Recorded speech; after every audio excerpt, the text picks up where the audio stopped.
Hello. आज जानते हैं ईसीजी के बारे में। इलेक्ट्रोकार्डियोग्राम, इसको सीखने के लिए सबसे पहले आपको पता होना चाहिए the conduction system of the heart. आप हार्ट की डायग्राम अगर देखेंगे तो आपको एक नोड, ऐसे नोड दिखाई देगा जो लोकेशन होती है ऐसे नोड की at level of right atrium, जहाँ पर बिल्कुल सुपीरियर वेना कावा खुलती है, उस लेवल पर हमारी ऐसे नोड होती है। अब ऐसे नोड जो करंट प्रोड्यूस करती है, it is an 60 to 100 beats per minute. ऐसे नोड के आगे हम कंडक्शन सिस्टम को देखें तो हमारे पास होती है एवी नोड। जैसे ही ऐसे नोड करंट जनरेट करेगी, दोनों एट्रिया कांटेक्ट करेंगी, बट इस करंट का एक हिस्सा एवी नोड को भी डिलीवर किया जाएगा। एवी नोड करंट को फ्यू मिलीसेकंड के लिए होल्ड करके रखती है। इस चीज़ को अंडरस्टैंड करिए, एवी नोड करंट को क्यों होल्ड करके रखती है, क्योंकि आपका हार्ट इस तरीके से कांटेक्ट करता है। अगर एट्रिया कांटेक्ट करता है तो वेंट्रिकुलर रिलैक्स हो रहे हैं, वेंट्रिकुलर रिलैक्स हो रहे हैं तो एट्रिया कांटेक्ट कर रहे हैं। अगर एवी नोड अपने पास करंट होल्ड करके नहीं रखेगी तो पूरे का पूरा हार्ट एक ही टाइम में ट्विच हो जाएगा, विच इज़ नॉट गुड। इस रिदम को मेंटेन करने के लिए एवी नोड को करंट होल्ड करके रखना पड़ता है। तो ऐसे नोड ने करंट जनरेट किया तो दोनों एट्रिया कांटेक्ट हुए, करंट एवी नोड के पास गया। अब एक बात हमें हमेशा याद रखनी है कि जो करंट की ट्रैवलिंग है वो हमेशा फास्ट होती है, मैकेनिकल एक्टिविटी स्लो होती है। जैसे ही उन्होंने करंट दिया, एवी नोड ने कुछ सेकंड के लिए करंट होल्ड करके रखा, जितने में एट्रिया रिलैक्स होने शुरू हो गए तो एवी नोड ने करंट नीचे की तरफ छोड़ दिया, और जैसे ही नीचे की तरफ छोड़ा वेंट्रिकल्स हो गई कॉन्ट्रैक्ट। तो एवी नोड के आगे हमारे पास बंडल ऑफ हिस सबसे पहले होता है, then bundle of branches, then Purkinje fibres होते हैं जो कि पूरे वेंट्रिकल्स को इनर्वेट कर रहे होते हैं। अगर आप कंडक्शन सिस्टम को ध्यान से देखें तो वेंट्रिकल्स में मैक्सिमम कंडक्शन सिस्टम होता है। वो इसलिए होता है कि वहाँ से पूरे बॉडी में ब्लड सप्लाई होती है। अब आगे जानते हैं, आइए जानते हैं अब how to ECG interpretation. If we talk about ECG, तो आप कभी भी ईसीजी देखेंगे तो ईसीजी एक ग्राफ के ऊपर होता है। उस ग्राफ में दो तरह के बॉक्स दिखाई देंगे, एक होते हैं small boxes, another one is large boxes. First of all ECG होती है, this is a electrical activity of the heart. आपका हार्ट इस तरीके से इलेक्ट्रिकल एक्टिविटी शो कर रहा है, उस तरह से हम बहुत से डिसरिथमिया को हम डायग्नोस कर सकते हैं। एक्चुअली ईसीजी में दो लाइंस होती हैं, horizontal lines and vertical lines. जो हॉरिजॉन्टल लाइंस होती हैं वो रिप्रेजेंट करती हैं टाइम को, और जो वर्टिकल लाइंस होती हैं वो रिप्रेजेंट करती हैं वोल्टेज को। तो हम जिस ईसीजी को रीड करेंगे उसमें हम टाइम की बात करेंगे। तो बेसिकली क्या होता है कि ये जो ग्राफ आपके पास आता है, इसमें हमारे पास लार्ज बॉक्सेस हैं, स्मॉल बॉक्सेस हैं। जो स्मॉल बॉक्सेस होते हैं वो 0.04 सेकेंड पर बॉक्स होता है, और एक बड़े बॉक्स में 5 स्मॉल बॉक्सेस होते हैं। तो अगर आप 0.04 इंटू 5 देन मेक्स 0.2 सेकेंड पर बॉक्स। अगर आप ईसीजी को रीड करेंगे तो सबसे पहले पी वेव आती है, देन पी वेव के बाद यहाँ से हम ईसीजी को रीड करना स्टार्ट करेंगे, और पी वेव एट्रियल कॉन्ट्रैक्शन को रिप्रेजेंट करती है। जी हाँ, ये वही टाइम है जब ऐसे नोड ने करंट छोड़ा और एट्रिया कॉन्ट्रैक्ट होना शुरू हो गए। तो यहाँ पर एक छोटी सी वेव आपकी ईसीजी में आएगी, which is the first wave and which is called A P wave. P wave में बाद में पी वेव के बाद हमारे पास एक सीधी लाइन आती है जिसमें कोई भी डिफ्लेक्शन, पॉजिटिव या नेगेटिव चार्ज नहीं होता है। It is a just straight line, that line is called as PR segment. PR segment represent as this is the time when your AV node is holding the current. That's why this line is the straight PR segment. जब P wave ख़त्म होती है और जब Q wave start हुई, उसके बीच का जो पार्ट है PR सेगमेंट बोलते हैं।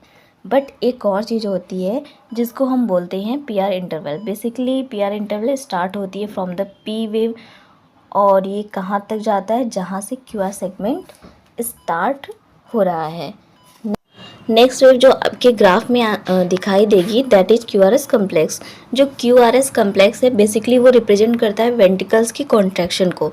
तो वेंट्रिकल्स कब कॉन्ट्रैक्ट करता है? जब एट्रिया रिलैक्स होना शुरू होगा और एवी नोड करंट छोड़ देगी नीचे की तरफ, तो वेंट्रिकल्स काफ़ी ज़ोर से कॉन्ट्रैक्ट होते हैं। तो इसलिए जो आपको वेव दिखाई दे रही है ईसीजी में वो काफ़ी बड़ी होती है। क्यूआरएस कम्प्लेक्स जैसे खत्म होता है तो एसटी सेगमेंट जो देखने को मिलता है वहाँ वेंट्रिकल रिलैक्स होना शुरू हो रहे हैं। This represent the initiation of ventricle relaxation. और लास्ट में जो टी वेव होती है this represent the ventricular relaxation, जब हमारे वेंट्रिकल्स टोटली रिलैक्स हो चुके हैं। कभी कभी आपको ईसीजी में यू वेव भी दिखाई पड़ सकती है, और अगर ये प्रोमिनेंट है तो दिस इंडिकेट हाइपोकैलेमिया। एक चीज़ और माइंड में आती है कि एट्रिया रिलैक्सेशन कहाँ पर है। तो एट्रिया रिलैक्सेशन ईसीजी में रिफ्लेक्ट नहीं होती है बिकॉज ईसीजी पिक करती है सबसे हाईएस्ट करंट। तो जिस टाइम पर वेंट्रिकल कॉन्ट्रैक्ट हो रहे होते हैं एट्रिया रिलैक्सेशन होने स्टार्ट हो जाती हैं, तो ईसीजी में रिफ्लेक्ट नहीं होती हैं। आइए जानते हैं next 5 steps of ECG interpretation. Heart rate first, second is rhythm, third is P wave, fourth is P R interval, fifth is Q R S complex. P wave जो होती है इसका नॉर्मल ड्यूरेशन जो होता है 0.4 से लेकर 0.12 सेकेंड तक। पी आर इंटरवल जो होता है वो स्टार्ट होता है जहाँ पी वेव एंड होती है एंड क्यू वेव स्टार्ट होती है। इसका नॉर्मल ड्यूरेशन जो होता है 3 to 5 स्मॉल बॉक्सेस तक। दैट मीन्स 0.12 से लेकर 0.20 सेकेंड तक। This represent the current holding by the AV node. तो अगर पी आर सेगमेंट की ड्यूरेशन प्रोलॉन्ग होती है तो उस कंडीशन को हम हार्ट ब्लॉक बोलते हैं। नॉर्मली 3 to 5 स्मॉल बॉक्सेस, अगर 5 स्मॉल बॉक्सेस से ज़्यादा जा रहा है तो that could B represent heart block. QRS complex जो होता है वेंट्रिकुलर कॉन्ट्रैक्शन को रिप्रेजेंट करते हैं। इसकी नॉर्मल ड्यूरेशन पी वेव के ही जितनी होती है, 1 to 3 small boxes. Normal duration is 0.4 से लेकर 0.12 सेकेंड। फर्स्ट हार्ट रेट, आपके पास ईसीजी की जो स्ट्रिप होती है वो 6 सेकेंड की होती है और ये 6 सेकेंड बनते हैं 30 लार्ज बॉक्सेस को मिलाकर। हमें 6 सेकेंड की ईसीजी स्ट्रिप में क्यू वेव काउंट कर लेनी है। लेट अस सपोज कि एक 6 सेकेंड की ईसीजी स्ट्रिप में आपके पास 7 क्यूआरएस कम्प्लेक्सेस हैं, तो उस 7 क्यूआरएस कम्प्लेक्स को हम लोगों को 10 के साथ मल्टीप्लाई कर लेना है। तो हमारे पास 1 मिनट में कितना वेंट्रिकुलर रेट है वो आ जाएगा। तो इस केस में हमारे पास heart rate 70 beats per minute. Then अगर आर्टियल हार्ट रेट को अगर मेजर करना है तो आप पी वेव को काउंट कर सकते हैं। Then you come to know what is atrial heart rate. This is to calculate the rate. As I have already told you, the normal duration is 60 to 100 beats per minute. Next is rhythm. अगर आप ECG next is rhythm. अगर आप ECG strip में देख रहे हो तो जो 2 QRS complex हैं they are being repeated after calculated number of large boxes. अगर वो calculated number boxes में अपने आप को repeat नहीं करते, फॉर एग्जाम्पल एक QRS complex coming after 2 large boxes, another one is coming after 4 large boxes, another is coming after 3 large boxes, तो हम बोलेंगे rhythm is irregular. But if is repeated itself after the calculated same number of boxes तो आपको उसमें rhythm जो है regular मिलेगी। अगर पी वेव प्रेजेंट नहीं है तो एट्रियल कंडीशन, अगर पी आर इंटरवल प्रोलॉन्ग हो तो हार्ट ब्लॉक, अगर Q R S complexes abnormal मिल रहे हैं तो ऑब्वियसली वो वेंट्रिकुलर कंडीशन है। ये जानते हैं various types of dysrhythmia. First is atrial flutter. Basically अगर आप ईसीजी को ध्यान से देखेंगे तो एट्रियल फ्लटर में सॉ टूथ पैटर्न देखने को मिलेगा। सॉ टूथ पैटर्न का मतलब या आरी के दांत के जैसा। इसमें रेट जो है that could be anywhere between 250 to 300 beats per minute. अगर 5 ईसीजी इंटरप्रिटेशन को देखें तो रेट जो है वो 250 to 300 beats per minute. Second, rhythm regular है बिकॉज जो क्यूआरएस कम्प्लेक्स है they are repeating themselves after a regular interval. Third, P wave not seen, P R interval not seen. Clearly ये ईसीजी जो है atrial डिसएरिथमिया है, QRS इसमें normal होगा। Second, atrial fibrillation. You can clearly see the fibrillatory wave in this kind of ECG. अब atrial Flutter and atrial fibrillation में क्या अंतर है? अगर हम 5 स्टेप्स ऑफ ECG इंटरप्रिटेशन की बात करें तो फर्स्ट रेट देखेंगे, तो इस केस में रेट जो है वो 350 to 600 बीट्स पर मिनट है। रिदम, इसमें रिदम का सबसे बड़ा डिफरेंसेस होता है। एट्रियल फ्लटर में रिदम जो है रेगुलर, जबकि एट्रियल फिब्रिलेशन में रिदम इरेगुलर होती है। There is no P wave, no PR interval, लेकिन QRS कम्प्लेक्सेस एब्सोल्युटली नॉर्मल, लेकिन रिदम में नहीं।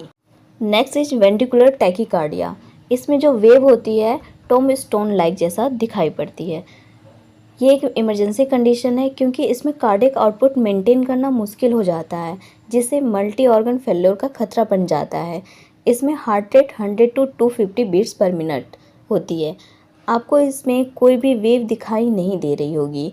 No PR interval, rhythm regular है, लेकिन QRS जो कम्प्लेक्स है बहुत वाइड है।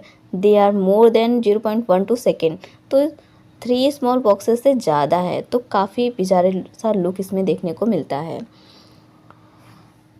इसके कॉजेस होते हैं MI, aneurysm, coronary artery disease, rheumatic heart disease, potassium की डेफिशिएंसी और एक्सेस, क्योंकि जो पोटेशियम होता है वो वेंट्रिकुलर रिदम को मेंटेन करने के लिए सबसे इम्पॉर्टेंट इलेक्ट्रोलाइट होता है।